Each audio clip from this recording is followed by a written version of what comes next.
Mahkamah Konstitusi masih membuka layanan pengajuan perselisihan hasil Pilkada 2024 hingga batas waktu 18 Desember 2024, termasuk untuk wilayah Jakarta.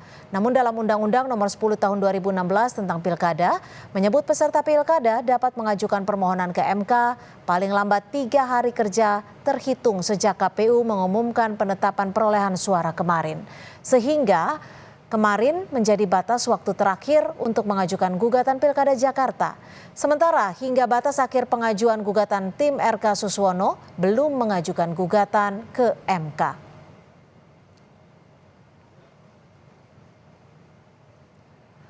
Dalam keterangan tertulisnya, Hakim Mahkamah Konstitusi Arsul Sani menjelaskan bagian penerimaan pendaftaran MK tetap akan menerima setiap pendaftaran.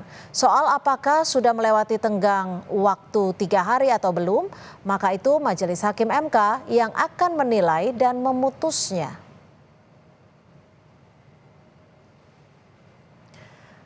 Mahkamah Konstitusi masih terima gugatan Pilgub Jakarta. Padahal kemarin seharusnya menjadi batas akhir bagi tim untuk mengajukan gugatan ke MK.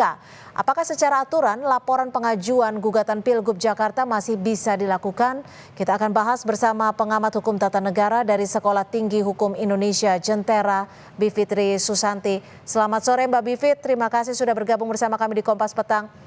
Mbak Bivit, ini MK, Mahkamah Konstitusi sebut masih bisa terima laporan pengaduan Pilkada Jakarta.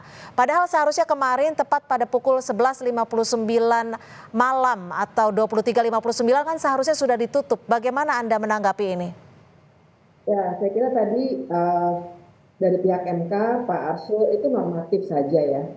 Dia kan bilang akan diterima, tapi mungkin nanti melihat perkembangan selanjutnya. Jadi saya kira sebenarnya yang terjadi adalah boleh aja masalah diterima pasti diterima dulu, tapi kemudian mereka akan melihat pada peraturan Mahkamah Konstitusi yang mengatur mengenai hukum acara dan akan segera bilang bahwa sudah melewati batas waktu maka tidak dapat diterima. Jadi normatifnya memang begitu, tapi saya kira sudah clear dari sampai tadi malam, tengah malam ya, tidak ada lagi yang mengajukan, sebenarnya maka tidak akan ada yang mengajukan.